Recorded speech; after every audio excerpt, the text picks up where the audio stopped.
العالمین کانفرنس کے بعد بالفور اس مختصر سے پروگرام کا انعقاد، ایک تو اس پروگرام کا جائزہ لینا ہے اور دوسرا ہم سے آپ کی الفت کا یہ ثبوت ہے کہ بعض مجبوریوں کی بنیاد پر ہم اس پروگرام میں شریک نہ ہو سکے تھے۔ 12 ساتھیوں کی جانب سے اصرار ضرور تھا، لیکن قدر اللہ ما شاء فعل، ایک تو اپنی مجبوری، اللہ کی مرضی، بہرحال دوبارہ پھر ہم آپ کی خدمت میں حاضر ہوئے ہیں۔ اللہ تعالی ہماری اس حاضری کو قبول فرمائے، ہمارے مل بیٹھنے کو اللہ قبول فرمائے، اور تادم حیات اللہ تعالیٰ دین کے لیے ہمیں ایسے ہی ایک دوسرے کا تعاون کرنے اور ایک دوسرے کے ساتھ جڑنے کی توفیق عطا فرمائے۔ پروگرام کی نوعیت تقریباً ہم اور آپ سب جانتے ہیں۔ پروگرام کے تعلق سے آخر میں کچھ باتیں میں آپ حضرات کے سامنے ذکر کروں گا، اس لیے کہ والنٹیروں کی ہمت افزائی کے معاملے میں پروگرام رکھا گیا۔ تقریباً میں سمجھتا ہوں کہ ابھی کافی ساتھی اس میں سے شریک ہونا ہے، تو انشاءاللہ جب وہ لوگ آ جائیں گے یا پھر اس کے قریب آخر میں کچھ باتیں اس پروگرام کی نوعیت کے تعلق سے ہم اپنی جانب سے آپ کے سامنے ذکر کریں گے۔ بقیہ اس سے پہلے درس کے لیے میں نے آپ حضرات کے سامنے سورہ حج ہی کی 2 مختلف آیتیں الگ الگ جگہوں سے پڑھ کر کے سنایا۔ اللہ رب العالمین نے سورہ حج کی آیت نمبر 9 میں لوگوں میں سے بعض مفاد پرست لوگوں کا تذکرہ کیا۔ ان کی مفاد پرستی، خود غرضی اس حد تک بڑھ جاتی ہے کہ وہ اللہ کی عبادت میں بھی مفاد تلاش کرتے ہیں۔ وَمِنَ النَّاسِ مَن يَعْبُدُ اللَّهَ عَلَى حَرْفٍ، لوگوں میں سے کچھ ایسے ہیں جو ایک کنارے پر رہ کر کے اللہ کی عبادت کرتے ہیں۔ فَإِنْ أَصَابَهُ خَيْرٌ اطْمَأَنَّ بِهِ، اگر اس عبادت سے، اس نیکی سے، اس دینداری سے انہیں کچھ خیر ملتا ہے، کچھ دنیا ملتی ہے، تو مطمئن ہو جاتے ہیں۔ وَإِنْ أَصَابَتْهُ فِتْنَةٌ، اگر وہ اس عبادت، دعا اور دینداری کے بعد کسی آزمائش کا شکار ہوتے ہیں، اللہ انہیں کسی چیز کے ذریعے سے آزماتا ہے، انقلب علی وجہ، واپس پچھلے پیر لوٹ جاتے ہیں۔ خسر الدنیا والآخرہ، یہ ایسے لوگ ہیں جن کی دنیا بھی گھاٹے میں ہے اور جن کی آخرت بھی گھاٹے میں ہے۔ ذالک هو الخسران المبین، اور یہ گھاٹا بہت بڑا گھاٹا۔ تو یہ لوگوں کی کچھ کیفیت اللہ نے بیان فرمائی۔ اس کے برخلاف اسی سورہ حج کی آیت نمبر 11 میں اللہ رب العالمین نے براہ راست نبی سے خطاب کیا اور بالواسطہ ہم سب سے خطاب ہے، وَاعْبُدْ رَبَّكَ حَتَّى يَأْتِيَكَ الْيَقِينُ، میری اور آپ کی دینداری، میری اور آپ کی نماز کی پابندی، میری اور آپ کی دعائیں، ہمارا دین کو اختیار کرنا اور دین پر عمل کرنا زندگی کے چند مہینوں، چند سالوں کے لیے نہ ہو، بلکہ مرتے دم تک مجھے اور آپ کو اس راستے پر چلتے رہنا۔ وَاعْبُدْ رَبَّكَ حَتَّى يَأْتِيَكَ الْيَقِينُ، موت آنے تک، مرتے دم تک تم اللہ کی عبادت کرتے رہو، دین پر جمے رہو، اللہ کی عبادت میں لگے رہو، اس سے دعائیں مسلسل کرتے رہو، عبادت کے جو بھی کام ہے اللہ کے لیے تم زندگی کے آخری سانس تک بھی بجا لاتے رہو، یہ تمہارا بندہ ہونے کا فرض ہے۔ اس آیت کے تعلق سے ہم کچھ باتیں آپ کے سامنے ذکر کریں گے۔ انسانی زندگی میں بہت سارے مراحل آتے ہیں، انسان کبھی خوش و خرم زندگی بسر کر رہا ہے، دور دور تک کوئی اندیشہ، کوئی پریشانی، کوئی مصیبت کا خوف اس کی زندگی میں نہیں ہے، اور کبھی ایسے بھی ہوتا ہے اس کے برخلاف کہ انسان کی زندگی میں چاروں جانب مصیبتیں ہیں، پریشانیاں ہیں، آزمائشیں ہیں، دور دور تک کچھ راحت کا امکان نظر نہیں آ رہا۔ یہ دونوں طرح کے لوگ ہمیں معاشرے میں ملتے ہیں۔ ایک مومن سے کیا مطالبہ کیا گیا؟ ایک مومن سے یہ مطالبہ کیا گیا کہ اگر آپ کی زندگی میں اللہ خیر کرے، اگر آپ کی زندگی میں خوشحالی ہے، راحت ہے، آرام اور سکون ہے، تو سب سے پہلے یہ جان لو کہ یہ راحت دینے والی ذات، یہ آرام دینے والی ذات، یہ خوش رکھنے والی ذات آپ خود نہیں ہیں، بلکہ اللہ تعالیٰ نے یہ آپ کو عطا کی ہے۔ اور اس نعمت کو حاصل کرنے کے بعد میری اور آپ کی ذمہ داری ہے کہ ہم قدم بقدم اللہ تعالیٰ کا شکر ادا کرتے رہیں، ہم اس کا شکر ادا کرتے رہیں۔ لئن شکرتم لازیدنکم ولئن کفرتم ان عذابی لشدید، شکر ادا کرو گے نعمتیں دیتا رہوں گا، اگر ناشکری کرو گے تو میرا عذاب بڑا سخت ہے۔ اللہ نہ کرے اگر زندگی میں پریشانی ہے، مصیبتیں ہیں، آزمائشیں اور فتنوں سے زندگی دو چار ہے، تو اس صورت میں ہماری یہ ذمہ داری ہے کہ ہم دامن صبر کو تھام لیں۔ اللہ کی جانب سے آئے ہوئے ان امتحانات میں دین پر ثابت قدم رہ کر کے ان آزمائشوں میں ہم صبر کرتے ہیں۔ یہ دونوں چیزیں ایک مومن سے مطلوب ہیں، شکر بھی مطلوب ہے، صبر بھی مطلوب ہے، اور جس حالت میں بھی ہماری زندگی گزر رہی ہو وہ حالت مجھے اور آپ کو نیکیوں کا مستحق بنا دی۔ میں اور آپ خوشحال ہیں، شکر ادا کر رہے ہیں، اللہ ثواب دیتا ہے۔ اگر کوئی مجبور ہے، پریشان ہے، صبر کر رہا ہے، اللہ اسے اجر نوازتا ہے۔ اللہ کے نبی فرماتے ہیں عجبا لامر المؤمن، ایک مومن کی زندگی بڑی عجیب ہے، بڑا اچھا معاملہ اس کی زندگی کا ہے۔ ان اصابته السراء شکر فکان خیرا له، اس کی زندگی میں خوشحالی آتی ہے، شکریہ ادا کرتا ہے، اللہ تعالیٰ اسے اجر دیتا ہے۔ وَإِنْ أَصَابَتْهُ الضَّرَّاءُ صَبَرَ فَكَانَ خَيْرًا لَهُ، اگر تکلیف آتی ہے تو صبر و ثابت قدمی سے دین پر جمع رہتا ہے تو اس کا صبر کرنا اس کے لیے اجر کا ذریعہ بنتا ہے۔ تو زندگی میں یہ تار چڑھاؤ، یہ اونچ نیچ، یہ اتل پتھل آتی رہتی ہیں، تو مجھے اور آپ کو اسلام کی یہ نصیحت ہے کہ میں زندگی میں جس موڑ پر بھی ہوں، جس حال میں بھی ہوں، اللہ کی عبادت کرتا رہوں، میرا اپنا ایمان تازہ ہوتا رہے، میں اپنے ایمان کی بڑھوتری کی ہمیشہ فکر کروں، چاہے تکلیف میں رہوں، راحت میں رہوں، خوشی میں رہوں، غم میں رہوں، دکھ اور مصیبتوں میں رہوں یا آرام اور عیش میں رہوں، جہاں بھی رہوں میں اپنے بندے ہونے کا فرض نبھاتا رہوں اور رب کی عبادت کرتا ہوا، اس کے فرامین کو بجا لاتا ہوا اس زندگی میں بسر کروں۔ یہ مجھ سے اور آپ سے، ہر مومن سے مطلوب ہے۔ اللہ رب العالمین نے جو بات ذکر کیا وَمِنَ النَّاسِ مَن يَعْبُدُ اللَّهَ عَلَى حَرْفٍ، ہم اس آیت کی روشنی میں دیکھتے ہیں تو مسلمانوں کا ایک بڑا طبقہ ہمیں اس آیت پر فٹ ہوتا ہوا نظر آتا ہے۔ ایک بڑا طبقہ ایسا مسلمان، رمضان پر میں نے روزہ رکھا، کیا ملا بھائی مجھے؟ رمضان سے پہلے جیسی تکلیف تھی ابھی ویسی۔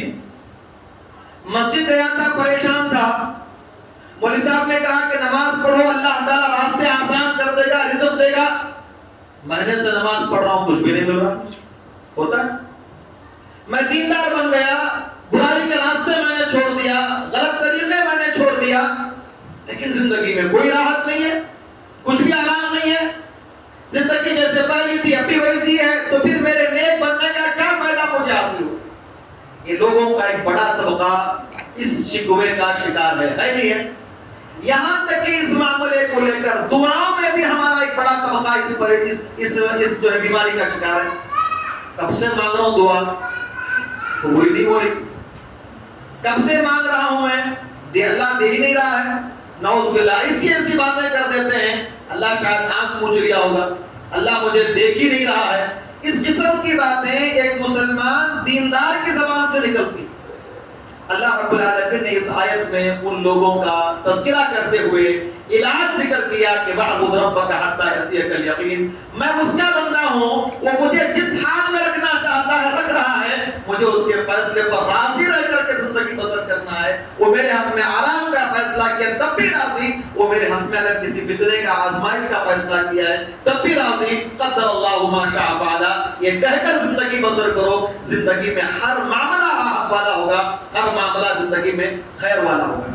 تو یہ آیت جو ہے میں نے ہم نے آپ کے سامنے پڑھا، آیت نمبر 11 سورہ حج کی۔ ایک بار اطمینان سے آپ اس آیت کو پڑھو، جب کوئی ڈسٹرب نہ ہو، تنہائی میں آپ بیٹھ کر کے اس آیت کو بار بار آپ پڑھو۔ وَمِنَ النَّاسِ مَن يَعْبُدُ اللَّهَ عَلَى حَرْفٍ، لوگوں میں سے کچھ ایسے ہیں جو کنارے پر رہ کر کے اللہ کی عبادت کرتے ہیں۔ وَإِنْ أَصَابَتْهُ خَيْرٌ اطْمَأَنَّ بِهِ، کچھ بھلائی مل گئی اس عبادت سے، مطمئن ہو گئے کہ چلو ہمیں اپنی عبادت کا بدلہ مل گیا۔ وَإِنْ أَصَابَتْهُ فِتْنَةٌ، اللہ ان کو کسی آزمائش میں ڈال دیتا ہے، انقلب علی وجهه، واپس پچھڑے پر بدعملی کی طرف چلے جاتے ہیں۔ خسر الدنیا والآخرہ، ان کی دنیا بھی خراب ہے، آخرت بھی خراب ہے، اور یہ بہت بڑا خسارہ۔ اس آیت کے نزول کے تعلق سے مفسرین نے مختلف باتیں ذکر کی۔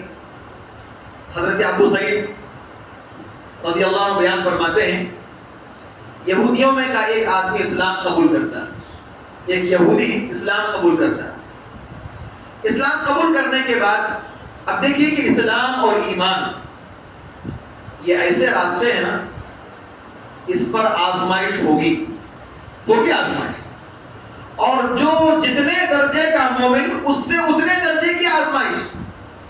احسب الناس ان یترکوا ان یقولوا آمنا وهم لا یفتنون، کیا لوگ یہ سمجھتے ہیں کہ مومن بن جانے کے بعد چھوڑ دیا جائے گا، جنت میں داخلہ کنفرم ہو جائے گا؟ کیا انہیں آزمایا نہیں جائے گا؟ آزمائیں گے، اور ہر ایک کو آزمانے کا الگ الگ انداز، زید کو الگ طریقے سے آزمایا جائے گا، بکر کو الگ طریقے سے، عامر کو الگ طریقے سے۔ ضروری نہیں کہ آزمائش سب کو ایک جیسی آئے، اللہ تعالیٰ ہر ایک کو الگ الگ انداز سے آزماتا ہے۔ تو زندگی میں آزمائشیں رہتی ہیں۔ تو اس یہودی کے ساتھ کیا ہوا؟ فَذَهَبَ بَصَرُهُ وَمَالُهُ، اس کی آنکھوں کی بینائی چلی گئی، اس کا مال ختم ہو گیا۔ اور بعض روایات میں تو آتا ہے کہ وہ یہودی آ کر کے پہلے رسول اکرم صلی اللہ علیہ وسلم سے شرط لگائی کہ میں اسلام قبول کروں گا، میرا مال بڑھنا چاہیے، میری اولاد میں اضافہ ہونا چاہیے، میرے پاس جائیداد آنی چاہیے۔ پھر اس کے بعد اس نے اسلام قبول کیا۔ اسلام قبول کرنے کے بعد اس کا مال بڑھا، جائیداد بڑی، سب چیزیں ہوئی۔ پھر ایک وقت ایسا آیا کہ اللہ نے اس کی آزمائش کی، اس کی آنکھیں چلی گئیں، اس کا مال ختم ہو گیا، اس کی کانوں میں سننے کی صلاحیت ختم ہو گئی۔ اب اس کے بعد وہ اللہ کے نبی کے پاس آ کر کہتا ہے فتشاءم بالاسلام، اس نے اسلام سے بدفعلی لیا، اسلام کو اس نے نحوست والا مذہب سمجھا، اور آ کر کے اللہ کے نبی سے کہتا ہے اقلنی، اللہ کے نبی سے اس نے کہا کہ اسلام نے مجھے تکلیف میں ڈال دیا۔ کیا کہا؟ اسلام نے مجھے تکلیف میں ڈال دیا۔ اللہ کے نبی نے فرمایا ان الاسلام لا یقال، اسلام کسی کو تکلیف میں نہیں ڈالتا، اسلام کے ذریعے سے کسی کو کوئی تکلیف نہیں پہنچتی ہے۔ تو پھر اس کے بعد وہ کہتا ہے انی لم اصف فی دینی ھذا خیرا، میں نے اس دین کو قبول کر کے کوئی خیر نہیں پایا ہے۔ فذهب بصری ومالی وولدی، میری آنکھیں چلی گئی، میرا مال چلا گیا، میری اولاد کا انتقال ہو گیا۔ تو اللہ کے نبی نے فرمایا یا یہودی ان الاسلام یسبق الرجال کما تسبق النار خبث الحدید، کہ اسلام لوگوں کو ایسے پرکھتا ہے، ایسے جانچتا ہے جیسے آگ لوہے کو جانچ کر کے اس کا غلیظ مواد نکال دیتی ہے اور صحیح چیز ایک جگہ پر رکھ دیتی ہے۔ اسلام کا معاملہ ایسا ہی ہے۔ تو پھر اس کے بعد اللہ تعالیٰ نے اس آیت کو نازل فرمایا کہ لوگوں میں سے کچھ ایسے ہیں اسلام لانے کے بعد، دین قبول کرنے کے بعد چاہتے ہیں کہ ان کی زندگی میں کوئی خیر آئے، پھر جب اللہ تعالیٰ انہیں آزماتا ہے تو پھر وہ اسلام سے روگرداں ہو جاتے ہیں، ان کی دنیا بھی خراب ہے، ان کی آخرت بھی خراب ہے۔ ایک اور واقعہ ذکر کیا جاتا ہے، عبداللہ بن عباس رضی اللہ عنہ بیان فرماتے ہیں کہ مدینہ میں جب رسول اللہ صلی اللہ علیہ وسلم اور صحابہ تھے، اطراف و اکناف سے کچھ لوگ آ کر اسلام قبول کرتے، اور ان کا نظریہ یہ تھا، ان کا خیال یہ تھا کہ اسلام قبول کرنے کے بعد اگر ان کے گھر لڑکا پیدا ہوتا، ان کے جانوروں کی کثرت ہوتی، ان کے گھوڑے بچے جنتے، ان کے اونٹ بچے جنتے، ان کا مال اضافہ ہوتا، مال ان کا زیادہ ہوتا، تو اسلام کو اچھا مذہب سمجھتے تھے، اور اگر ایسے ہوتا ہے کہ اسلام قبول کرنے کے بعد اگر مال میں کمی آ جاتی، اولاد میں نقصان ہو جاتا، ان کے جانور نہیں بڑھتے، تو وہ کہتے کہ ہذا دین سوء، یہ بہت برا دین ہے، اس کے ذریعے سے ہمیں کوئی فائدہ حاصل نہیں ہوا. تو لہذا اللہ نے اس آیت کو نازل فرمایا. لوگوں میں سے کچھ ایسے ہیں جو اسلام جیسا مذہب قبول کرتے ہیں تو کسی فائدے کے لیے فائدہ ملتا ہے تو خوش ہو جاتے ہیں، اگر فائدہ نہیں ملتا ہے تو اس سے روگرداں ہو جاتے ہیں.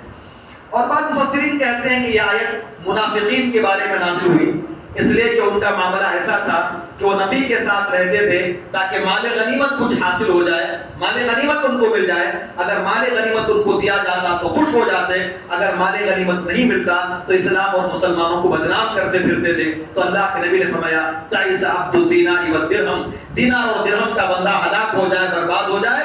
اگر دیا جاتا ہے تو خوش ہو جاتا ہے، اگر نہیں دیا جاتا ہے تو ناراض ہو جاتا ہے. تو یہ تین الگ الگ اقوال مفسرین کے ہم نے آپ حضرات کے سامنے ذکر کیے. اب اس آیت میں جو لفظ ہے وہ من الناس من یعبد اللہ علی حرف، لوگوں میں سے کچھ ایسے ہیں جو حرف پر رہ کر کے اللہ کی عبادت کرتے ہیں. حرف کا مطلب کیا ہے؟ حرف کا کیا معنی ہے؟ مفسرین نے ذکر کیا کہ حرف کے معنی کنارے کے ہیں. حرف کے معنی کنارے کے ہیں. دیکھیے اس ایمان امن سے مشتق ہے، ایمان امن سے مشتق ہے، امن سے بنا ہوا لفظ ہے. اور امن میں اطمینان ہے، جہاں امن ہوتا ہے وہاں کے لوگ مطمئن ہوتے ہیں. تو ایمان، امن اور اطمینان کا سب آپس میں بڑا گہرا تعلق. یہ حرف کنارہ ہے، کنارے پر رہنے والا کبھی امن میں نہیں رہتا ہے. کنارے پر رہنے والا کبھی امن میں نہیں رہتا. کنارے ہے، اس طرف میدان ہے، اس طرف کھائی ہے، ذرا ہلے گا پتہ نہیں کھائی میں گر جائے گا یا میدان میں آ جائے گا. تو لہذا کنارے پر جو رہتا ہے وہ ہمیشہ بے چین بے قرار رہتا ہے. وہی معاملہ اس آدمی کا ہے جو کنارے پر رہ کر کے اللہ کی عبادت کر رہا ہے. ملا تو ادھر آ گیا، نہیں ملا تو پھر ادھر چلا. ومن الناس من یعبد اللہ علی حرف، ایک معنی یہ مفسرین نے بیان کیا. اچھا، ایک دوسرا معنی مفسر اس کا لکھتے ہیں کہ کنارے کے معنی شک، شرط. کنارے کے معنی شرط کے ہیں. شرطیہ مومن ہے یہ کیسا مومن ہے؟ یہ شرطیہ مومن ہے. ایمان لاتا ہے اس نیت سے کہ مجھے ایمان لانے کے بعد مال غنیمت ملے گا، فلاں ملے گا، فلاں ملے گا. مل گیا تو خوش، نہیں ملا تو پھر واپس کفر کی طرف. مذہب بولتی ہے کہ نماز پڑھنے سے رزق میں کشادگی ہوتی ہے، دیندار بننے سے گھر میں سکون ہوتا ہے، ہر چیز میں آسانیاں ہوتی ہیں. اب شروع کر لیا، اب یہاں شروع کیا، اب فوراً اس کو نتیجہ چاہیے، نتیجہ نہیں دکھتا تو پھر خلاص وہی واپس پہلی والی زندگی. تو یہ شرطیہ طور پر دین پر عمل کرتے ہیں. اگر ان کی شرط پوری ہو جاتی ہے تو دین پر رہتے ہیں، اگر شرط پوری نہیں ہوتی ہے تو واپس پھر مرتد ہو کر چلے جاتے ہیں. ایک معنی یہ رہا. ایک تیسری بات امام قرطبی رحمہ اللہ ذکر کرتے ہیں، بڑا اچھا نقطہ ہے، آپ اس کو ذہن میں رکھیے. ومن الناس من یعبد اللہ علی حرف. حرف کا معنی کہتے ہیں کہ علی وجہ واحد، علی وجہ واحد. زندگی میں دو مواقع آتے ہیں، دو حالات آتی ہیں، دو کیفیت. ایک کیفیت خوشحالی کی اور دوسری کیفیت تکلیف اور پریشانی. یہ دو ہی کیفیت، ان دو کیفیتوں زندگی، تیسری کوئی کیفیت نہیں رہتی. کچھ ایسے لوگ ہوتے ہیں جو آپ کو تکلیف میں اللہ کو یاد کرتے بہت مزہ آئے. جی ہے نا، اکثر طبقہ کا بیمار ہیں مسجد یاد آ جاتی ہے، کوئی پریشانی ہو گئی مسجد یاد آ جاتی ہے، کوئی مسئلہ آ گیا دین یاد آ جاتا ہے. ٹھیک ہے، یہ ایک طبقہ. ایک دوسرا طبقہ بالکل اس کے اپوزٹ رہتا ہے، بالکل ضد اس کے. خوشحالی میں اللہ کو یاد کرتا ہے، تنگ دستی میں یاد نہیں کرتا. ٹینشن بہت ہے مجھے پریشانی بہت ہے. ابھی اس پریشانی اور ٹینشن کو دور کرنے کے لیے بہت سارے غلط راستوں پر چل رہا ہوتا ہے، صحیح راستے کی طرف نہیں آتا. تو یہ دونوں قسم کے لوگ آپ کو ملتے ہیں. ایک تنگی میں اللہ کو یاد کرتا ہے، خوشحالی میں بھول جاتا ہے. دوسرا خوشحالی میں اللہ کو یاد کر رہا ہے، تنگی میں بھول جا رہا ہے. تو یہی آیت اس سے مراد ہے ومن الناس من یعبد اللہ علی حرف. لوگوں میں سے کچھ ایسے ہیں جو زندگی کے ان دو مراحل میں کسی ایک مرحلے میں اللہ کو یاد کرتے ہیں، دوسرے مرحلے میں اللہ کو بھول جاتے ہیں. یہ چیز اللہ تعالیٰ یہاں پر بیان فرماتا ہے بندے کو چاہیے کہ دونوں مراحل میں اللہ کو یاد کریں. وَاعْبُدْ رَبَّكَ حَتَّىٰ يَأْتِيَكَ الْيَقِينُ. تو یہ مطلب اس کا ہے.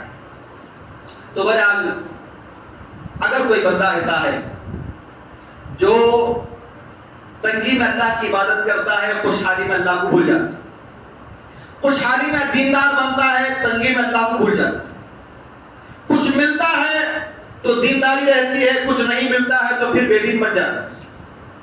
جن شرائط کو لے کر کے اسلام کی طرف آیا تھا وہ شرطیں پوری ہو رہی ہیں تو دین پر جمع رہتا ہے، وہ شرطیں پوری نہیں ہوتی ہیں تو پھر مرتد ہو جاتا ہے. تو کیا وہ بندہ حقیقت میں اللہ کی عبادت کرنے والا ہے؟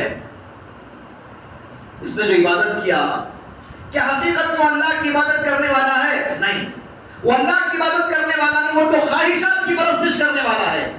اس لیے کہ اس کے دل نے کہا فائدہ ہے تو کیا، دل نے کہا کہ فائدہ نہیں ملا تو چھوڑ دیا. تو اس کی 1 مہینے کی، 2 مہینے کی، سال 2 سال کی جو عبادت ہے حقیقت میں عبادت نہیں ہے، وہ نفس پرستی ہے. اس کا نفس کہہ رہا نماز پڑھو، نماز پڑھ لیا، کچھ فائدہ حاصل نہیں ہوا، نفس کہہ رہا کہ نماز چھوڑ دو، نماز چھوڑ. تو یہ حقیقت میں اللہ کا عبادت گزار نہیں، یہ نفس پرست ہے، یہ نفس کا پیروکار بندہ ہے. اس آیت کو رکھ کر کے مفسرین نے کچھ نکات ذکر کیے. کچھ بور تو نہیں ہو رہا؟ اور ہمارا معاملہ ایسا ہی رہتا ہے، زیادہ ادھر ادھر کی تعمیر ہو جائے. کچھ نکات مفسرین نے ذکر کیے، فائدے اس آیت کے پیش نظر. کچھ فائدے، کیا بات معلوم ہوتی ہے اس آیت سے؟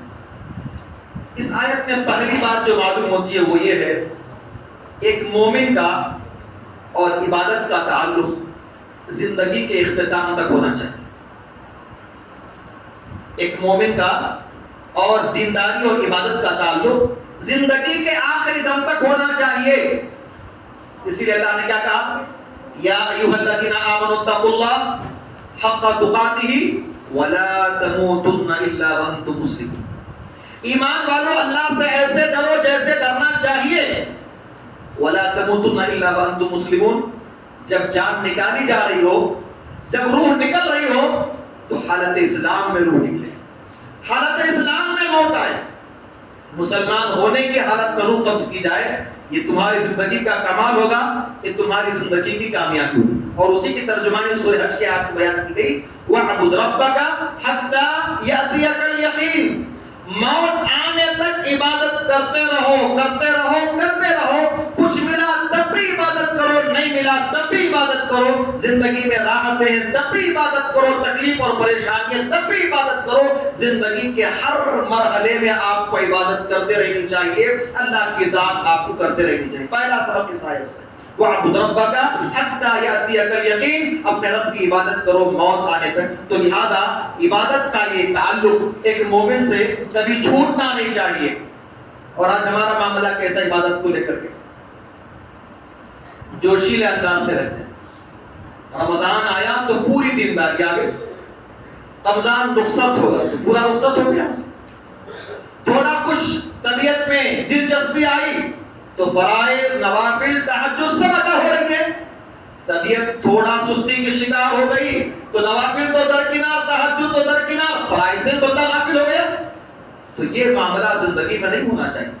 اور اللہ رب العالمین نے قرآن مجید میں کیا کہا؟ فویل للمصلین الذین هم عن صلاتهم ساہون الذین هم یراؤون ویمنعون الماعون. ویل ہے، جہنم ہے ان نمازیوں کے لیے جو نماز سستی سے پڑھتے ہیں، کاہلی سے پڑھتے ہیں.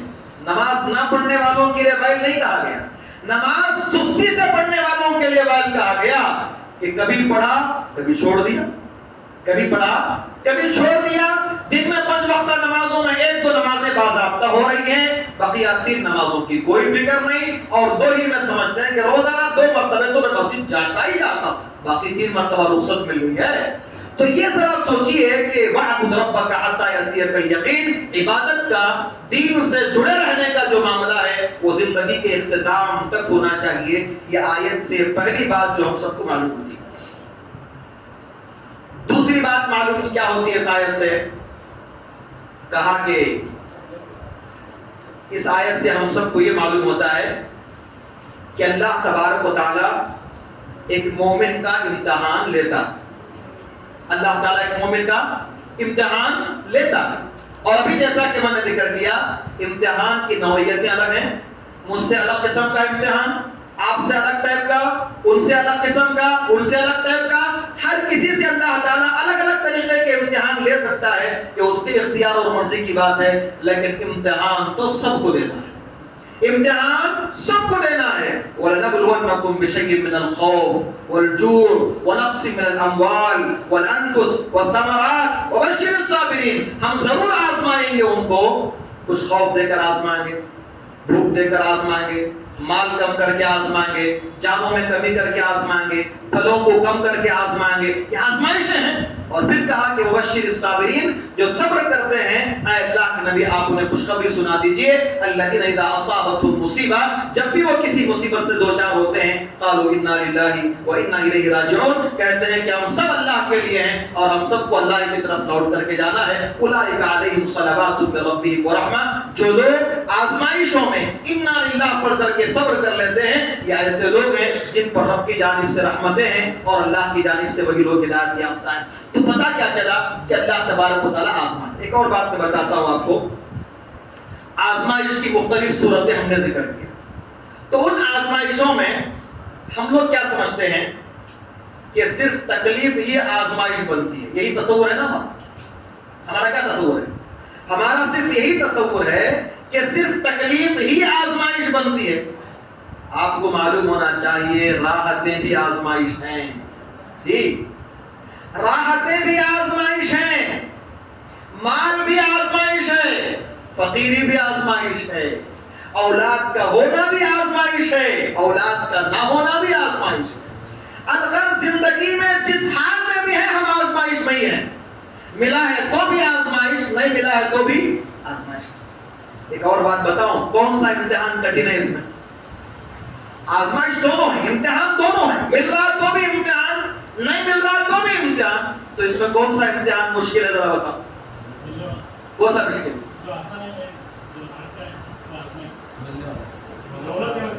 جی ہاں شاباش, مل کر کے جو امتحان لیا جائے.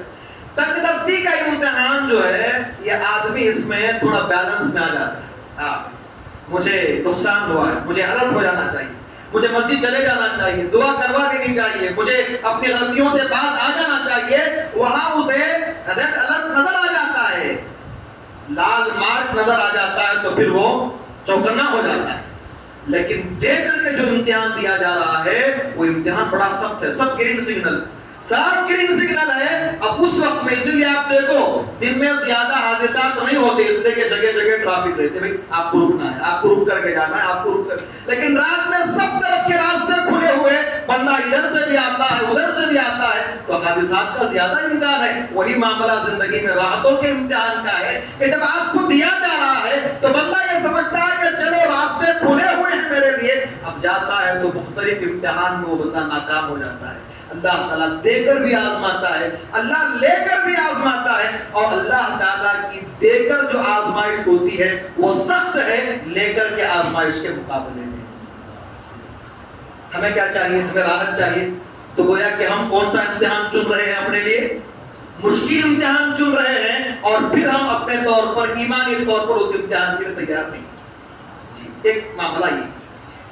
آزمائش کا ایک دوسرا راستہ اللہ کی جانب سے, اللہ تعالیٰ عمل کا موقع دے کر بھی آزماتا ہے, اور اللہ تعالیٰ گناہ کا موقع دے کر بھی آزماتا ہے.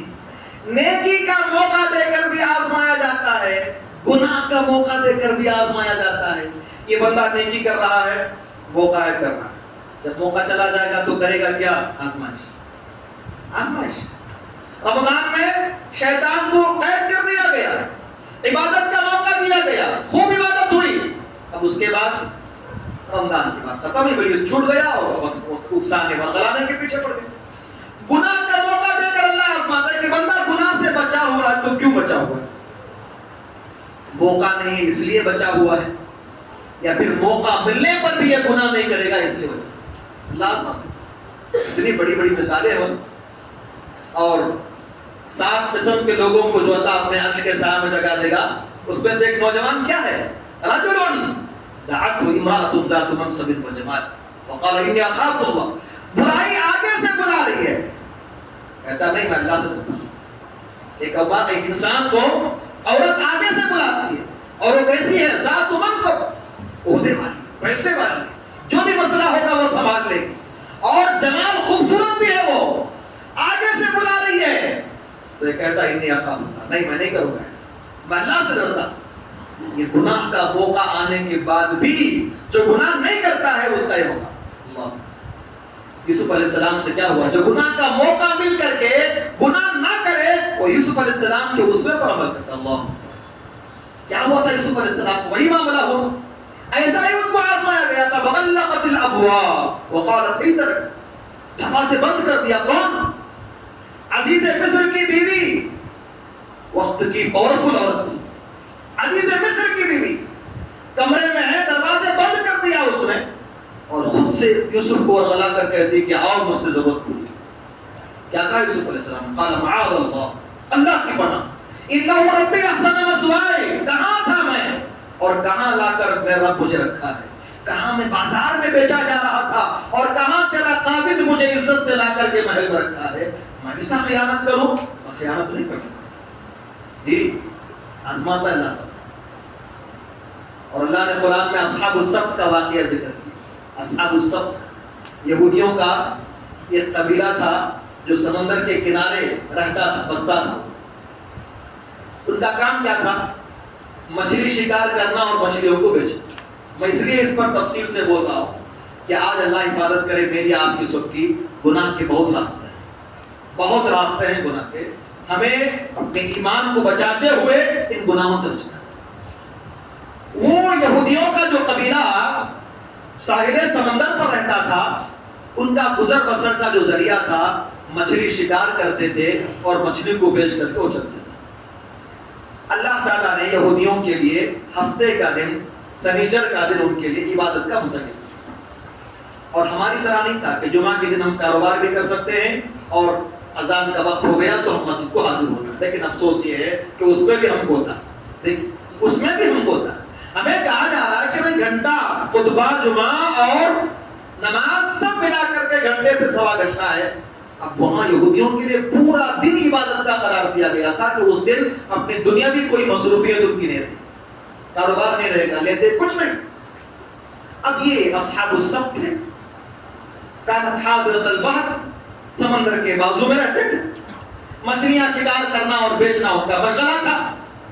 اللہ نے کہہ دیا کہ ہفتے کا دن یہ کام نہیں کرنا، ہفتے کا دن آپ شکار کریں گے بھی نہیں اور مچھلی کو بیچیں گے بھی نہیں. کیا ہوا؟ اللہ نے آزمایا. اللہ اکبر، کیسی آزمائش اللہ کی. جب ہفتے کا دن ہوتا تو قرآن کہتا ہے مچھلیاں ابل ابل کر کے باہر آتی. اللہ اکبر، مچھلیاں ابل ابل کر کے باہر آتی تھیں تو ایسے لگتا تھا کہ گویا مچھلیاں ہفتے کے دن چڑھا رہی ہوں کہ پکڑ کر دیکھو آج. وَيَوْمَ لَا يَسْبِتُونَ لَا تَرْتِيبٌ، جب ہفتے کا دن نہیں رہتا تھا بقیہ دنوں میں جلدی ملتی نہیں تھی. آزمائش تھی. ہفتے کے دن مچھلیاں ابل کر کے آ رہی تھی اور جب ہفتے کا دن نہیں ہے تو پھر مچھلیاں جلدی نظر نہیں آ رہی. انہوں نے ہیلے بہانے کیے، گڑھے کھود دیے اطراف میں کہ جو مچھلیاں ابل کر آئیں گی ان گڑھوں میں گر جائیں گی اور ہم پھر انہیں لے کر کے بیچیں گے. کیا ہوا پتہ ہے؟ وَجَعَلَ مِنْهُمُ الْقِرَدَةَ وَالْخَنَازِيرَ، اللہ نے ان کے چہروں کو بندر اور سوروں کے چہرے بنا دیا. اور ہم جمعہ کے دن کہاں ہیں ذرا دیکھ،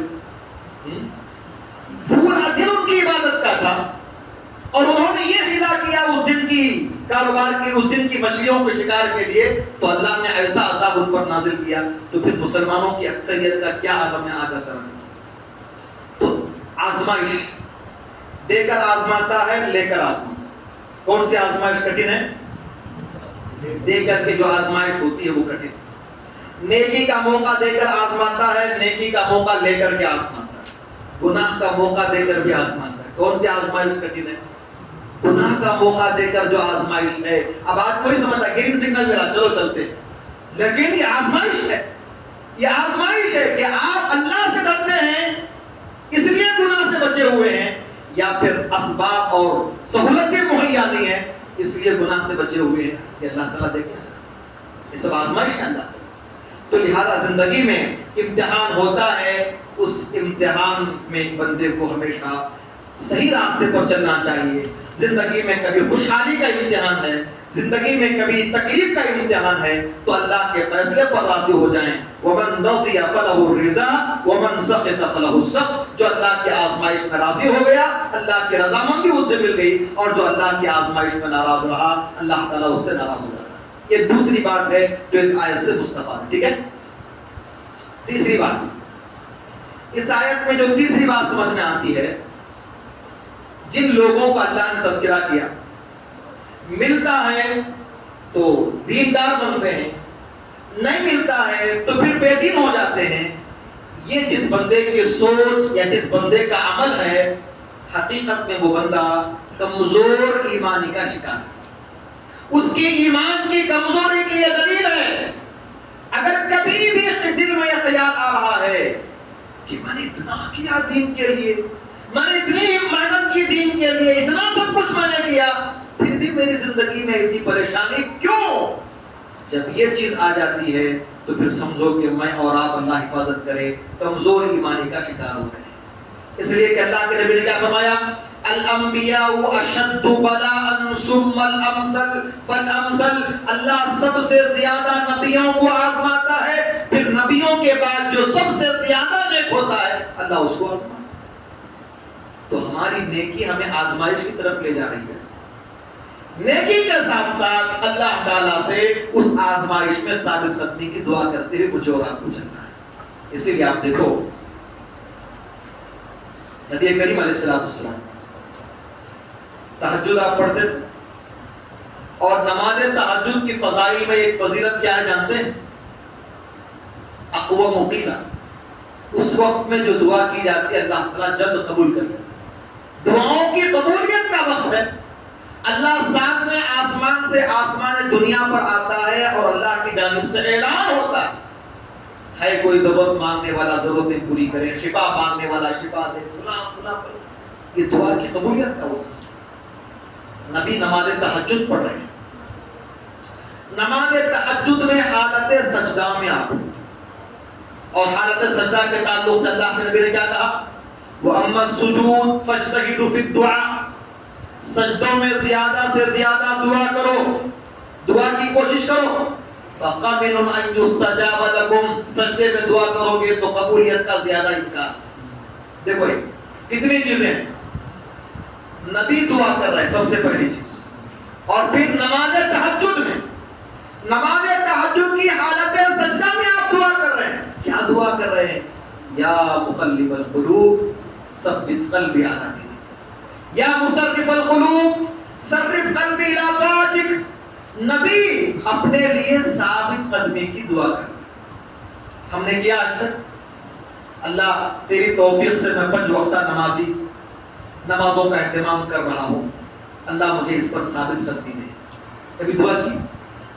دعا ہوئی ہے؟ اللہ میں نے فرائض کی پابندی کر رہا ہوں، میں اللہ مجھے سنتوں اور نوافل کی بھی توفیق دے۔ اللہ میں سنن و نوافل کی پابندی کر رہا ہوں، اللہ مجھے نماز تہجد کی بھی توفیق دے۔ اللہ یہ جو میں نیکیاں کر رہا ہوں ان نیکیوں میں ثابت قدمی تو مجھے عطا کر۔ اس قسم کی میری اور آپ کی دعائیں ہونا چاہیے۔ پتہ نہیں زندگی کے کس موڑ پر جا کر کے کہاں ایمان کمزوری کا شکار ہوتا ہے۔ یا مقلب القلوب ثبت قلبی علی دینک، اے دلوں کو بدلنے والے میرے دل کو تیرے دین پر ثابت قدم رکھ۔ نبی دعا کر۔ یا مصرف القلوب صرف قلبی الی طاعتک، اے دلوں کو پھیرنے والے میرے دل کو تیری اطاعت کی طرف پھیر دے۔ اس لیے کہ دل کو اطاعت کی طرف پھیرنا کیوں؟ اس لیے کہ جو اعضاء ہیں نا، ہاتھ پیر وغیرہ، یہ دل کے تابع ہیں۔ کبھی کیا ہوتا ہے دل مائل نہیں ہوتا، اعضاء زبردستی ظلمن کرتے رہتے ہیں، کچھ حاصل نہیں۔ اس لیے کہ اللہ دل کی کیفیت کو دیکھتا ہے۔ اگر دل مائل ہو گیا تو اعضاء خود بخود مائل ہو جاتے ہیں۔ تو یہ دلوں کا معاملہ نبی صلی اللہ علیہ وسلم نے دعا کیا۔ تو یہ اگر کسی بندے میں ایک کیفیت ہے تو اسے سمجھنا چاہیے کہ کمزور ایمانی ہے، تو اسے اپنے ایمان کو اضافی ایمان کو مضبوط کرنے کی اور ایمان کو تقویت پہنچانے کی اسے کوشش کرنی چاہیے۔ چوتھی بات جو مفسرین اس آیت میں ذکر کرتے ہیں کہ انسانی زندگی میں شیطانی وسوسے آتے رہتے ہیں۔ نہ میری زندگی شیطانی وسوسوں سے محفوظ ہے، نہ آپ کی زندگی شیطانی وسوسوں سے محفوظ ہے۔ کسی کی زندگی شیطانی وسوسوں سے محفوظ نہیں، یہاں تک کہ صحابہ کی زندگیاں بھی، صحابہ نبی کے سامنے کبھی ذکر کرتے ہیں کہ اللہ کے نبی نماز شروع کرتے ہیں، خیالات اور کبھی ایسے خیالات آتے ہیں کہ اگر ان خیالات کو ہم ظاہر کریں تو کفر کا ڈر لگا ہوا۔ تو آپ صلی اللہ علیہ وسلم نے فرمایا رفع عن امتی الخطأ والنسیان وما حدثت به انفسها، میری امت سے غلطی سے جو کام ہو گیا وہ معاف، بھول کر کے جو کام ہو گیا وہ معاف، اور ذہن و دماغ میں جو خیالات جو وسوسے آتے ہیں وہ بھی معاف ہیں، جب تک کہ اس وسوسے پر عمل کرنے کا پختہ ارادہ نہ کرے۔ وسوسہ آیا بھائی، خیال آیا، پختہ ارادہ کر لیا کہ مجھے کرنا ہے، تو پھر وہاں گناہ لازم ہے، کرو نہ کرو، نہیں کیا کوئی وجہ سے نہیں کیا ہوگا لیکن کرنے کا ارادہ تو اس کا تھا۔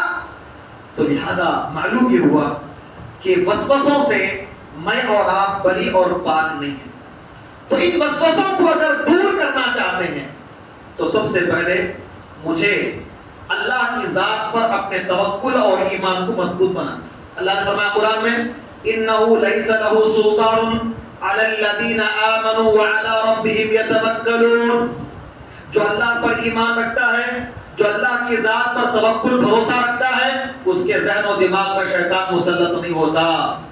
جس کی زندگی میں توکل نہیں ہوتا اللہ کی ذات پر، ایسا ہی بندہ شیطانی وسوسوں کا شکار ہوتا ہے۔ انما سلطانه على الذين يتولونه والذين هم به مشركون، شیطان کا اثر ان پر ہوتا ہے جو شیطان کو اپنا دوست بنا لیتے ہیں اور جو اللہ کی ذات میں دوسروں کو شریک ٹھہراتے ہیں۔ ایک تو یہ کام کیا، ایمان مضبوط کریں اور اللہ کی ذات پر کامل توکل رکھیں۔ جہاں توکل کمزور ہوتا ہے وہاں شیطان حاضر ہو جاتا ہے، وہاں شیطان حاضر ہو جاتا ہے۔ اور آج مسلمانوں کے ایک بڑے طبقے میں توکل کی کمی کی وجہ سے شرک داخل ہوا۔ جی توکل اللہ کی ذات پر بھروسے کی کمی سے داغوں پر بھروسہ آ گیا، اس پر بھروسہ آ گیا، اس پر بھروسہ آ گیا، ناریل پر آ گیا، مرچی پر آ گیا، فلاں پر آ گیا، فلاں پر آ گیا۔ یہ سب چیزیں توکل کی کمی کی بنیاد پر ہیں۔ اللہ کی ذات پر بھروسہ کر لیں، اللہ کی ذات پر کامل توکل رکھیں تو پھر شیطانی وسوسے انسان کی زندگی میں نہیں آتے۔ اور دوسرا کام کیا کرنا ہے؟ دوسرا کام یہ کرنا ہے جب بھی اس قسم کے خیالات آئیں وَإِمَّا يَنزَغَنَّكَ مِنَ الشَّيْطَانِ نَزْغٌ فَاسْتَعِذْ بِاللَّهِ، جب بھی شیطانی کوئی وسوسہ آئے، اس لیے کہ شیطان دین سے دور ہونے کا خیال ہے، شیطانی وسوسہ آئی ہے، نماز سے کچھ نہیں ملا، نماز پڑھ کر کے کیا کرے گا، یہ شیطانی وسوسہ ہے۔ اس قسم کا جب بھی خیال آئے گا تو آپ کو اعوذ باللہ من الشیطان الرجیم پڑھ کر کے اپنے سے شیطان کیا کر دینا ہے، دور کرنا ہے۔ اور تیسری چیز کیا کرنا ہے، سورہ فلق اور سورہ ناس کی کثرت سے تلاوت کرنی ہے۔ قل اعوذ برب الفلق اور قل اعوذ برب الناس، یہ دو سورتیں الحمدللہ بچوں کو یاد رہ جاتی ہیں، یاد کرنا ہے۔ بڑی بہترین یہ سورتیں ہیں، معوذتین ان کو کہا جاتا ہے۔ یہ اللہ تعالیٰ کی قدرت کی پناہ بندہ طلب کرتا ہے، شیطانی وسوسوں سے بھی اور برے فریب کار انسانوں سے بھی اللہ کی پناہ بندہ طلب کرتا ہے۔ تو یہ چار باتیں ہوئی ہم نے جو ذکر کیا آپ کے ساتھ۔ اور آگے چلیے، یہ جو کیفیت ہے کہ اچھا ہو تو کرنا ہے، عبادت سے دین سے کچھ حاصل ہوا تو ٹھیک ہے، حاصل نہیں ہوا تو چھوڑ دینا ہے، یہ دنیا طلب انسان کی صفت نہیں ہے۔ یہ اس انسان کی کیفیت ہے جس کی زندگی کا مقصد دنیا حاصل کرنا، اور جس کی زندگی کا مقصد آخرت حاصل کرنا ہے وہ تو آخرت کے حصول میں زندگی لگا دے گا، لیکن جس کا مقصد دنیا کا حصول ہے وہ اپنے ہر کام سے دنیا چاہیے، اپنے ہر کام سے دنیا چاہیے۔ اور آپ جانتے ہیں خود نبی کریم علیہ السلام اور صحابہ کرام کی زندگیاں دنیا طلبی سے بہت دور تھی، ان کی زندگی دنیا آتی تو پریشان ہو جاتے۔ حضرت علی رضی اللہ عنہ کی جانب یہ قول منسوب ہے، انہوں نے کہا کہ یا دنیا غری غیری، دنیا مجھے دھوکہ نہیں دے سکتی تو دوسروں کو دھوکہ دے دے۔ میں نے تجھے طلاق دے دیا ہے جس کے بعد رجوع کا کوئی امکان نہیں. قد بدت کی سلاس. تو آپ ذرا اندازہ لگائیے کہ صحابہ کی یہ زندگیاں کتنا دور تھی یہ دنیا سے. عمر ابن خطاب رضی اللہ عنہ جب ان کے دسترخوان پر ایک سے زیادہ کھانے کی چیزیں آ جاتی تو رو پڑتے تھے. آج غریب سے غریب گھرانہ بھی ایسا نہیں، ایسا ہوگا آپ کو کہ دال چاول کے ساتھ پاپڑ اور مرچی تو ضرور چاٹنے کے لیے آپ کو. وہ زمانہ کہ ایک کھانے کے ساتھ دوسرا کھانا آ جاتا، رو پڑتے اور کہتے کہ مجھے خوف ہے کہ کہیں اللہ قیامت کے دن یہ نہ کہے یا عمر اذهبتم طیباتکم فی حیاتکم الدنیا واستمتعتم بها. تمہارا جو کچھ اچھائی تھی اس کا بدلہ ہم نے دنیا میں تم کو دے دیا، اب یہاں آخرت میں تمہیں بدلہ دی ہے. کہیں اللہ ایسا نہ کہتے مجھے. اس لیے وہ چاہتے تھے کہ جو بھی ہے دنیا روکھی سوکھی گزر جائے لیکن آخرت میری محفوظ ہو جائے. یہ ان کے نظریہ تھا. تو اگر کوئی بندہ یہ نظریہ رکھا ہوا ہے کہ دین پر عمل، دین کی خدمت اور دین کے کام کے بعد مجھے دنیا کچھ حاصل ہونا چاہیے، یہ آخرت کے طلبگار کی صفت نہیں ہے، یہ دنیا کے طلبگار کی صفت ہے. اور ایک مومن کبھی دنیا کا طلبگار نہیں ہوتا ہے. ایک مومن ہمیشہ آخرت کا مطالبہ کرنے والا ہوتا ہے، آخرت کا طلبگار ہوتا ہے. اور چھٹی مستفاد بات مفسرین ذکر کرتے ہیں کہ جس انسان میں یہ صفت ہے کہ ملا تو دین پر عمل کیا، نہیں ملا تو دین کو چھوڑ دیا، جس انسان میں یہ صفت ہے وہ دنیا کا سب سے بڑا گھاٹا خور انسان ہے. وہ دنیا کا سب سے بڑا نقصان اٹھانے والا انسان. نہیں ملا اس لیے دین چھوڑ دیا. تو کیا دین چھوڑنے سے دنیا مل گئی؟ مسئلہ وہی نا کہ میں نماز پڑھا ہوں تاکہ فلاں چیز درست ہو، فلاں درست ہو، فلاں درست. ٹھیک، نماز پڑھنے کے بعد فلاں درست نہیں ہوا، اللہ حفاظت کرے اس بندے نے نماز کو چھوڑ دیا. تو کیا نماز چھوڑنے کے بعد یہ چیزیں درست ہو گئی؟ درست ہو گئی نہیں. تو وہاں جہاں رکا ہے وہیں رکا ہوا. نماز کے چھوڑنے کی وجہ سے اس کی آخرت تو ضرور نقصان ہو گئی. تو نہ تو دنیا اس کی سنوری نہ آخرت اس کی سنوری. دین پر عمل کرتا ہوا اگر یہ اس امتحان میں اپنے آپ کو ثابت قدم رکھا رہتا تو دنیا تو خیر، آخرت تو کم سے کم اس کی بن جاتی، آخرت تو کم سے کم اس کی سمجھ جاتی. تو بہرحال یہ 6 مستفاد باتیں مفسرین نے جو اس آیت کے ضمن میں ذکر کیا ہم نے آپ کے سامنے بیان کر دی. خاص کر جیسا کہ ہم نے ذکر کیا عبادات کے ساتھ ساتھ ایسا معاملہ اکثر دعاؤں کے تعلق سے بھی ہوتا ہے. اور صاحب ایک پریشانی ہے جی، بہت دعا کر رہا ہوں اللہ دے رہا نہیں، بہت مانگ رہا ہوں اللہ تعالیٰ نہیں دے رہا. فلاں پریشانی ہے اس کے ٹلنے کے لیے دعا کر رہا ہوں، آپ بھی دعا کرو لیکن قبول نہیں ہو رہی. دعا بولتے نہیں بولتے ہیں بیماری کے معاملے میں، بچوں کے مسئلے میں، اپنی ترقی کے معاملات میں، کاروبار کے لیے، نوکری کے لیے، ٹرانسفر کے مسئلے میں، بہت سارے مسائل کو لے کر کے میں بھی دعا کرتا ہوں، آپ بھی دعا کر رہے ہیں. لیکن کچھ لوگ ایسے ہوتے ہیں جو اپنی دعاؤں میں مایوسی کے شکار ہو جاتے ہیں اور پھر کیا ہوتا ہے، دعا کرنا ہی چھوڑ دیتے. تو دعا چھوڑنے سے وہ کام ہو جائے گا کیا؟ چھوڑنے سے بن رہا ہے تو ایک بات سمجھ میں آنے والی ہے، تو چھوڑنے سے بھی نہیں بن رہا ہے تو بہتر یہ ہے کہ اس کے راستے کو ہم پکڑے رہیں تاکہ آخرت تو ہماری اچھی ہو سکے. دعاؤں کے مسئلے میں ہمیں یہ بات ذہن میں رکھنا چاہیے. نبی کریم جناب محمد رسول اللہ صلی اللہ علیہ وسلم کی جو حدیث سے آپ فرماتے ہیں ایک مومن جب دعا کرتا ہے تو 3 چیزوں میں سے ایک چیز اللہ اسے ضرور دیتا. میں بھی مومن ہوں، آپ بھی مومن ہیں، الحمدللہ. اللہ ثابت خط میں عطا کرے. جو بھی میں دعا کر رہا ہوں، آپ جو بھی دعا کر رہے ہیں، چھوٹی ہو بڑی ہو، جو بھی دعا کر رہے ہیں، 3 میں سے ایک چیز ملنا ہی ملنا ہے. کیونکہ اللہ نے کیا کہا قرآن میں، ادعونی استجب لکم، تم مجھ سے دعا کرو میں تمہاری دعا کو قبول کرتا ہوں. کون بول رہا ہے؟ اللہ نے بولا دعا کرو میں قبول کرتا ہوں. اور اللہ بول کر کے عمل نہیں کرے گا کیا؟ وَمَنْ أَصْدَقُ مِنَ اللَّهِ قِيلًا، اللہ سے زیادہ سچی بات کس کی ہوگی؟ اس نے کہا مجھ سے دعا کرو میں تمہاری دعا کو قبول کرتا ہوں. اور پھر کیا کہا، إِنَّ الَّذِينَ يَسْتَكْبِرُونَ عَنْ عِبَادَتِي، دھمکی سنائی، اگر دعا نہیں کرو گے تو جہنم میں ڈال دوں گا تم کو.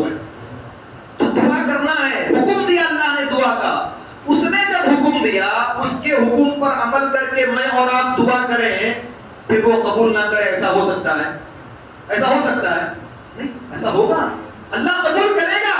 ہاں، قبول کرنے کے طریقے الگ الگ ہیں، قبول کرنے کے طریقے الگ الگ ہیں۔ اللہ کے نبی نے فرمایا ایک مومن جب دعا کرتا ہے تو اس کی دعا 3 میں سے 1 رنگ لاتی ہے۔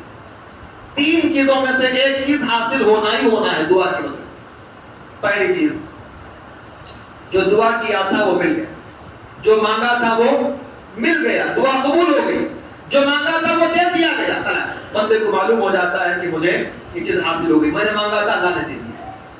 لیکن بقیہ دو چیزیں ہیں وہ ہمیں معلوم نہیں ہوتی، وہ ہمیں معلوم نہیں ہوتی اور ہم پریشان رہتے ہیں، دعا قبول نہیں ہو رہی۔ وہ زندگی میں ملتی ہے مجھے اور آپ کو، لیکن معلوم نہ ہونے کی وجہ سے میں اور آپ پریشان رہتے ہیں کہ دعا قبول نہیں ہو رہی۔ وہ 2 چیزیں کیا ہیں؟ ایک چیز 3 چیزوں میں سے 1 چیز دعا قبول ہو گئی، جو مانگا تھا مل گئی، اور دوسرا کیا ہے کہ اس دعا کے بدلے اللہ تعالیٰ ایک مصیبت کو دور کر دیتا ہے جو تمہارے علم میں نہیں تھی۔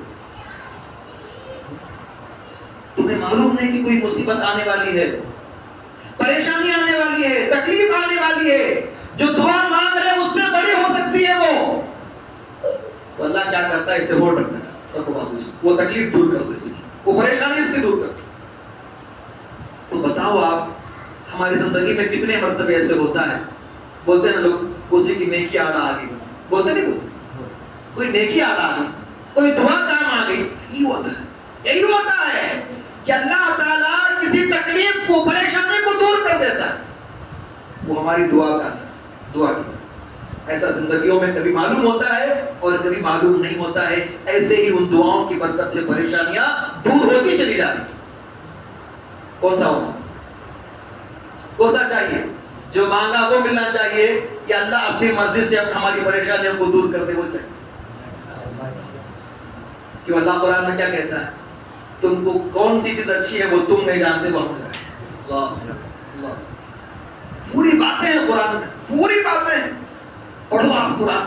اسی لیے حضرت علی کہتے ہیں کہ جب دل کہتا ہے کہ میں اللہ سے بات کروں، جب دل کہتا ہے کہ میں اللہ سے بات کروں تو میں نماز پڑھ لیتا ہوں، اس لیے کہ میں کہتا الحمدللہ رب العالمین کہتا ہوں تو اللہ کہتا ہے میرا بندہ میری تعریف کر رہا ہے۔ جب میں رحمان رحیم کہتا ہوں تو میرا اللہ کہتا ہے کہ میرا بندہ میری بزرگی بیان کر رہا ہے۔ تو جب دل کرتا ہے کہ میں اللہ سے بات کروں تو میں نماز پڑھ لیتا ہوں، اور جب دل کہتا ہے کہ اللہ مجھ سے بات کرے تو میں قرآن پڑھ لیتا ہوں۔ جب دل کہتا ہے کہ اللہ مجھ سے بات کرے تو میں کیا پڑھ لیتا ہوں؟ قرآن میں سب ہے، قرآن میں سب ہے۔ اللہ نے فرمایا قرآن مجید میں بہت سی چیزیں ایسی ہیں جن کو تم چاہتے ہو کہ وہ تمہیں مل جائیں، لیکن وہ چیزیں تمہارے حق میں بری ہو سکتی ہیں، اور بہت چیزیں ایسی ہیں جن کو تم نہیں چاہتے ہو لیکن وہ تمہارے حق میں اچھی ہو سکتی ہیں۔ کون جانتا ہے؟ واللہ یعلم وانتم لا تعلمون، یہ اللہ جانتا ہے، یہ تم نہیں جانتے۔ اسی لیے محنت کرو، کوئی بھی کام کرنا ہے استخارہ کرو، اللہ تعالیٰ سے مدد طلب کرو، محنت کے بعد جو اس کا فیصلہ ہے اس کو مان لو، خلاص راضی ہو۔ اللہ زندگی میں سکون دے گا، راحت دے گا۔ تو دعا جو مانگا وہ مل گیا۔ دوسرا، آنے والی پریشانی کو اللہ دور کر دے۔ اور تیسرا، اگر یہ جان لو گے تو کہہ دو گے کہ دونوں نہیں چاہیے، تیسرا چاہیے۔ تیسرا کیا ہے؟ تیسرا یہ ہے کہ اللہ تعالیٰ دعاؤں کو نیکیوں کی شکل میں اکٹھا کر کے رکھے گا۔ اللہ نیکیوں کی شکل میں اکٹھا کر کے رکھے گا۔ جس دن ایک ایک نیکی کے لیے بندہ ترسے گا تو میری اور آپ کی روزانہ کی یہ دعائیں نیکیوں کے پہاڑ بن جائیں گی، جس کے ذریعے سے ہمارے درجات بلند ہوں گے۔ کون سا چاہیے؟ یہ 3 میں سے ایک چیز ایک دعا کرنے والے کو ملنا ہی ملنا۔ یقین ہے؟ کس کی بات ہے یہ؟ نبی کی بات ہے یہ۔ وَمَا يَنْطِقُ عَنِ الْهَوَىٰ، نبی دل سے نہیں کہتے ہیں، اللہ کی جانب سے وحی کی بنیاد پر آپ کہتے ہیں میں دعا کر رہا ہوں اللہ مجھے فلاں چاہیے، اگر وہ چیز اچھی ہے تو اللہ دے دے، اگر اس چیز کی وجہ سے میرے دین دنیا آخرت خراب ہونے والی ہے تو اللہ وہ چیز مجھے نہیں چاہیے، اس سے بہتر جو مجھے ہے وہ چاہتا ہے۔ دعا استخارہ یہی تو ہے، دعائیں استخارہ یہی تو ہے، اور ہم نے استخارہ چھوڑ دی، اور جو قوم استخارہ چھوڑ دیتی ہے وہ قدم قدم ذلیل ہوتی ہے۔ جو بندہ زندگی کے معاملات میں استخارہ کو لازم پکڑے، استخارہ وہ نہیں جو ٹی وی میں دکھا جاتا تھا کچھ سال پہلے، ہاں استخارہ وہ نہیں، استخارہ یہ کہ کچھ کام کرنا چاہتے ہیں اللہ تعالیٰ سے استخارہ کی نیت سے 2 رکعت نماز آپ نفل پڑھیں گے. پھر نبی صلی اللہ علیہ وسلم نے جو دعا سکھائی ہے اللہم انی استخیرک بقدرتک بعلمک وقدرتک، ایک دعا ہے تقریباً 4-5 سطر کی، اس دعا کو آپ پڑھیں. اس دعا میں وہی بندہ کہتا ہے کہ اللہ میں نہیں جانتا ہوں، تو ہی جانتا ہے میرے ہاتھ میں کون سی چیز اچھی ہے کون سی چیز بری ہے، لہذا اللہ یہ چیز میں جو کام کرنا جا رہا ہوں یہ اگر میرے دین دنیا آخرت معاش دین ہر اعتبار سے اچھا ہے تو یہ کام مجھے دے دے اور میرے لیے کام آسان کر دے. جب یہ مل گیا تو اس میں خیر و برکت عطا فرما. اور یہ کام جو میں کرنے جا رہا ہوں اگر برا ہے، اس سے میرا دین بگڑ جائے گا، میری آخرت خراب ہو جائے گی، میرا معاش بگڑ جائے گا، مجھے پریشانیاں آ جائیں گی اگر اس سے، تو اللہ یہ چیز مجھے نہیں چاہیے، مجھے اس سے دور کر دے، اس کو مجھ سے دور کر دے، اس سے بہتر جو میرے لیے ہے اے اللہ تو اس کا فیصلہ. تو اس میں اللہ کی صفت ہے تو بندے کو چاہیے کہ استخارہ کرتے رہے. تو یہ رہی کچھ باتیں جو ہم نے آپ کو بطور نصیحت کچھ ذکر کی تھی، وقت تو شاید ہو چکا. تو بہرحال یہ جو محفل سجی ہے الحمدللہ، ویسے ایک تو اہلیان باگل کوٹ کے لیے یہ موقع اللہ کی شکر گزاری کا ہے.